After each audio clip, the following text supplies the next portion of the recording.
안녕하세요. 저는 힐스테이트 시와우 라구닌 테라스 부회장 김규리입니다. 아파트 입주 예정자 협의회처럼 저희도 똑같이 그런 역할을 하고 있어요. 아파트가 잘 지어졌나, 저희 옵션이 변경된 건 없나, 자재가 잘 들어갔나, 잘 지어지고 있나, 이런 거를 좀 감독하기 위해서 만들어진 단체였는데요. 갑자기 이행강제금 이슈가 생기고 정부에서 못 살게 하는 일들이 생기다 보니까 저희가 원래 하려던 것들은 하나도 하고 있지 못하고 이 실거주를 위해서만 정말 매일 돌아다니고 있습니다. 단지 내에 2층, 3층에 엘리베이터를 타고 아이가 학교를 다닐 수 있다, 이런 홍보물을 보고 방문하게 되었습니다. 라구닌 테라스에는 분양할 당시에 4,000평에 있는 2층, 3층의 상가에 미국에 있는 FPD 스쿨이라고 하는 곳이 들어온다고 홍보가 되어 있었어요. 그런데 당시에 코로나로 인해 비인가 국제학교가 인기가 많은 상태였고, 게다가 비인가 국제학교를 들어가기 위해서 오히려 시험을 보기 위해 학원을 다녀서 사람들이 대기를 하고 있는 상태였습니다. 그래서 사람들의 이제 교육에 대한 인식도 많이 바뀌었고, 그렇게 좋은 학교가 들어온다고 하니까 한번 내용을 들으러 모델하우스를 방문했었습니다. 그런데 MOU를 맺었다고 하는 사진을 보여주면서 여기는 학교가 분명히 들어오고 여기는 학교로 인해서 허가를 받은 거기 때문에 이게 안 들어올 일은 없다. 아이가 엘리베이터 타고 왔다 갔다 하면 얼마나 안전하고 좋겠냐. 이런 데는 전국에 단 한 군데도 없다. 이런 것을 보고, 그리고 실거주가 가능하다는 말을 들었기 때문에 안산에도 이런 게 있구나. 강을 보면서 아이를 학교를 보내면서 살 수 있겠구나. 이런 부푼 희망을 안고 분양을 받게 되었습니다. 그런데 여기에 또 저희의 가장 슬픈 점은 이렇게 좋은 곳에서 살 수 있다. 그런데 청약통장도 필요 없고 주택수에도 안 들어간다. 이런 말들이 있었기 때문에 주변의 지인들이나 나의 친한 가족들, 직계 가족들한테까지도 다 이거를 너무 좋은 호실이기 때문에 이거 같이 우리 가서 분양을 받자. 이렇게 손을 끌고 가서 계약을 시켰던 것이 저의 가장 큰 한이 됩니다. 비주택이라고 했지만 다 오피스텔과 같다라고 얘기를 했었고, 여기서 장기형이든 숙박형이든 폐쇄형이든 장기형이든 다 위탁사랑 계약을 하면 사는 데는 지장이 없다. 그냥 우리나라에는 한 번도 도입되지 않은 그냥 외국에서 살 수 있는 레지던스랑 같은 거다. 이런 식의 설명을 했었고, 실제로 위탁 계약서도 작성을 했었기 때문에 저희는 기존에 있는 생활형 숙박시설 같은 경우는 위탁사가 없어서 지금 정부에서 규제를 하는 거다. 이런 말까지도 했었어요. 그래서 결혼을 안 한 제 동생도 이런 거 하나 갖고 있으면 진짜 나 혼자서라도 편하게 살 수 있겠다. 그리고 연세가 드신 부모님들도 노후에 여기에서 밥도 안 해 먹어도 되고 식사도 준다 하고 병원 동인 서비스도 해준다고 하고 모든 시설들이 다 있고 빨래도 해준다고 하고 이러니까 좀 편안하게 지낼 수 있겠다라는 생각에 분양을 받게 되었습니다. 안산시장님께 묻고 싶습니다. 이 라구닌 테라스라고 하는 새로운 신개념 주거 공간이 생기면서 안산에 살고 있지 않으신 분들조차도 여기서 살고 싶다라는 생각으로 분양을 받으신 분들이 많습니다.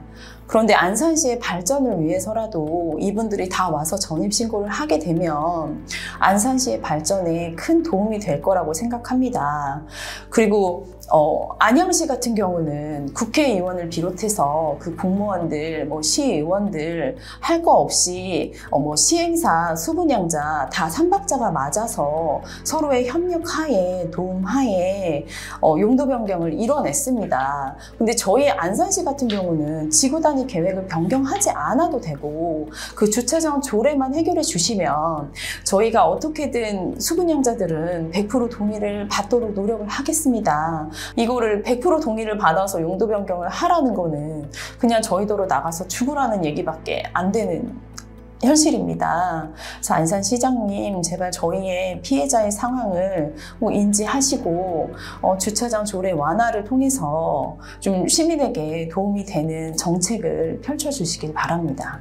안양시는 저희도 마찬가지지만 오래전부터 수분양자와 시행사에 용도 변경을 요청을 했었고요. 근데 안양시에서는 적극적으로 도와주시는 의원님들이 계셨습니다.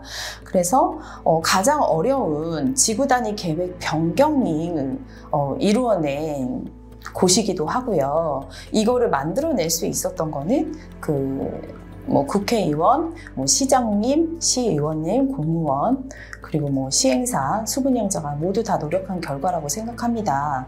근데 지구 단위 계획 변경을 이뤄내고 한시적인 주차장 조례 완화를 조건을 또 만들어내 주시고, 그리고 또 100% 동의를 또 시행사에서 이루어내 줘가지고 용도 변경을 마지막에 성공한 단지로 남아 있습니다. 제가 그 안산시 건축가로 문의를 했을 때는 그러면 개별 호실로라도 변경이 가능하냐, 아니면 여기를 상업시설로 쓸 수 있냐 했을 때는 어떠한 시설로도 용도 변경이 안 된다고 했었고요.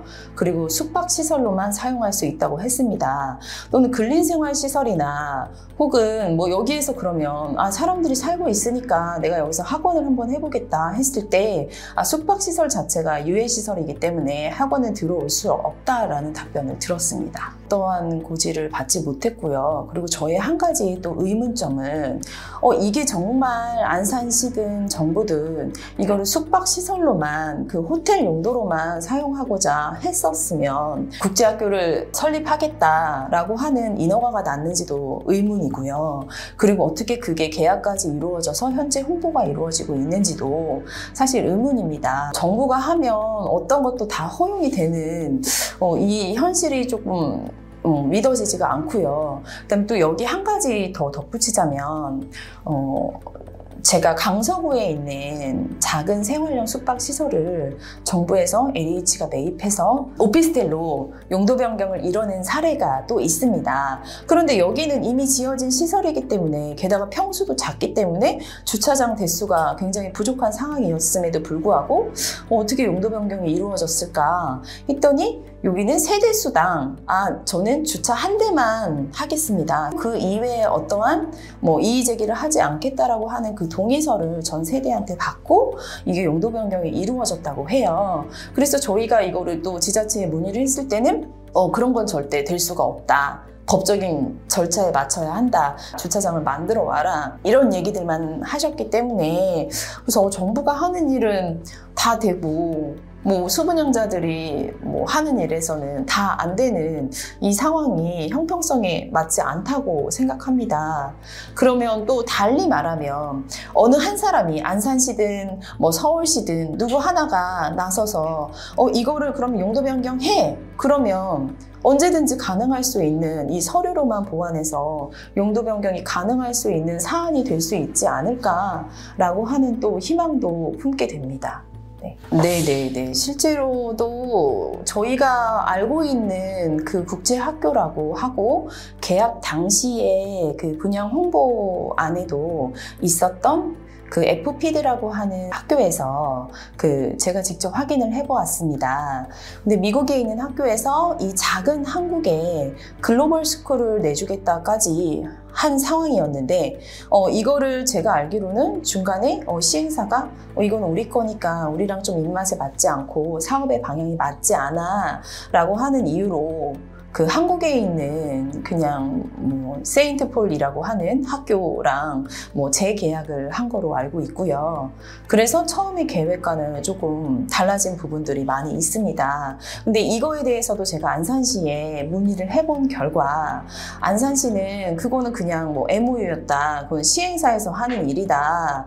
그럼 우린 시행사 쪽으로 확인을 해보겠다. 이 정도의 답변만 받았지 그 이후에 어떤 진행 사항이나 후속 조치 조치에 대한 안내는 받지 못했습니다. 계약은 했다고는 하지만 또 언제든 MOU니까 이거 엎을 수 있다라고 시행사의 입장에서는 그 국제학교 4,000평의 규모이기 때문에 이거를 그냥 국제학교가 안 들어온대 하고 엎어버리고 나서 그냥 상가로 개별 호실로 분양할 생각이지 않을까라고 하는 의심도 듭니다. 이것 또한 안산시에서도 적극적으로 좀 협조를 해주셨으면 합니다. 이게 인허가가 된 사항이고 안산시가 알고서 이것들을 홍보하게 했고 분양안에 포함하게 했는지도 저는 의문이고요. 용도 변경은 사실 분양 이후에 나온 이슈입니다. 저희가 분양받을 당시에는 그냥 실거주 가능하다. 이거는 신개념 주거 공간이다. 사는데 문제가 없다. 전입신고가 된다. 그냥 오피스텔과 비슷하다. 이런 안내만 받은 사항이고요. 저희는 이미 다 중도금 계약까지 완료하고 중도금을 내고 있는 상태에서 갑자기 정부에서 나온 졸속 정책입니다. 그래서 저희가 이미 계약을 한 이후에 이루어진 정책이기 때문에 이런 소급 적용에 대해서도 위법이라고 생각합니다. 그래서 이거는 정부에서 정책을 마련해 주길 바랍니다.